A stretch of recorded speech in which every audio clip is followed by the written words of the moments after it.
Dozen কাপড় থাকে, ওই কাপড় দিয়ে আমি যাবো বেড়াইতে। আরেক ডজন কাপড় থাকে, ওই কাপড় পরে আমি আমার তাওয়াইবে যাবো বেড়াইতে। আরেক ডজন কাপড় থাকে, এই কাপড় পরিধান করে আমি বিভিন্ন অনুষ্ঠানে যাইব। তারপরেও আমাদের কাপড়ের কোনো শেষ নাই। আর ওই আব্দুল্লাহর একটি কাপড় মাত্র, তারপরেও কি করছেন? নামাজ ত্যাগ করেন নাই, নামাজ কোনো সময় ছাড়েন নাই। আর আমাদের দ্বারে দ্বারে যখন দাওয়াত দেওয়া হয়, তখনও নামাজের কোনো তাগিদ থাকে না, নামাজের প্রতি কোনো থাকে না, আগ্রহ থাকে না। আমাদের কোন দিকে আমরা এখন চলে যাইতেছি চিন্তা করে দেখি, যে কই কই দিতেছি আমরা। আব্দুল্লাহর একটি কাপড়, আর কোনো কাপড় নাই। ওই কাপড় দিয়ে নামাজ পড়ছেন, নামাজ ছাড়েন নাই, নামাজ ছাড়েন নাই, নামাজের ত্যাগ করেন নাই। নামাজের কিরকম তাগিদ আল্লাহ রাসূল বলতেছেন যে নামাজের কিরকম গুরুত্ব। তুমি মনে করো এখন তোমার স্ত্রীর গর্ভে সন্তান এখন এই মুহূর্তে ভূমিষ্ঠ হবে, ভূমিষ্ঠ হওয়ার বাকি আরো 1 ঘন্টা বা আধা ঘন্টা আছে। তারপরেও যদি মনে করো এখন নামাজের ওয়াক্ত চলে যাইতেছেন, ওই অবস্থায় তোমার নামাজ আদায় করতে হবে, নামাজ ত্যাগ করা যাবে।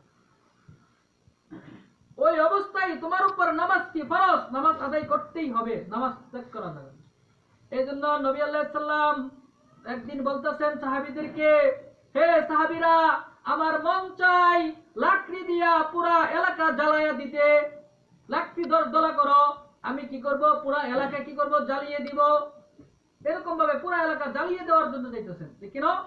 দেখি আমার মন চাই যে পুরা এলাকা আমি জ্বালিয়ে দেই, যারা নামাজ ত্যাগ করেন, ফরজ জামাতের সহিত নামাজ আদায় করেন। ফরজ জামাতের সহিত কি করেন না? নামাজ আদায় করেন না। এত তাগিদ দিবেন। তখন নবী আলাইহিস সালাম বলতেছেন যে আমি যখন জ্বালিয়ে দিব, কিন্তু ওই ছোট ছোট বাচ্চারা তো কোনো গুনাহ করেন নাই, ওরা তো নিষ্পাপ, যার কারণে আমি কি করি নাই, ওই ছোট ছোট বাচ্চাদের কারণে আমি এই ঘরবাড়ি জ্বালাইলাম। তাহলে ওই আমার মন চাই যে আমি ঘরবাড়ি জ্বালিয়ে কি করি? শেষ করি। এই জন্য দেখেন সময় আসলে স্বল্পতা, যার কারণে কথা আলোচনা মুহূর্তে কি হয়ে যায়, আমাদের সময় চলে যায়, যেহেতু দিন আমাদের খাটাও। এই জন্য আরেকটা যে বিশেষ করে আপনাদের আহ্বান, যে মসজিদে আপনারা জানেন যে আলোচনা অল্প কিছু হয়, যতটুকু হয় আল্লাহ তাআলার তরফ থেকে হয়। আল্লাহ তাআলা বলার তৌফিক দিলে আমি বলতে পারি, না হলে বলা আমার একটা সম্ভব না। এই জন্য প্রায় একটাই আপনার কি করবো, যারা সুন্নত পড়ার আগ্রহ আছে একটার ভিতরে শেষ করে ফেলেন।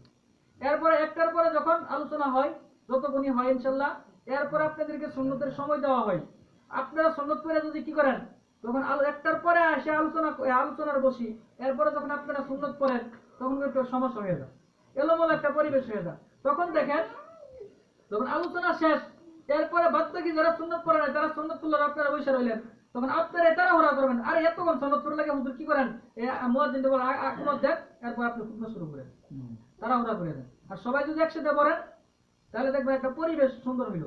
এই জন্য কি সুন্দর পরিবেশ, সুন্দর সবকিছু আল্লাহ রাসূলও বলছেন কি সবকিছু সুন্দর করো। এটা আল্লাহ রাসূলও কি সুন্দর বুঝাইছেন। সব জিনিসই আমাদের সৌন্দর্য দরকার আছে। ইসলামে কি নাই? এলোমেলো নাই, ইসলামে সবকিছু সৌন্দর্যের ভিতরে। এই জন্য যে আলোচনাগুলি করলাম, আল্লাহ তাআলা আমাদের সকলকেই আমল করার এবং বুঝার তৌফিক দান করুক। এই জন্য সকলে দিল থেকে বলি আমিন। আমিন। এই জন্য আমাদের সকলকে দ্বীনের সহি বুঝ দান করুক। আখির দাওয়ানা আলহামদুলিল্লাহি রাব্বিল আলামিন।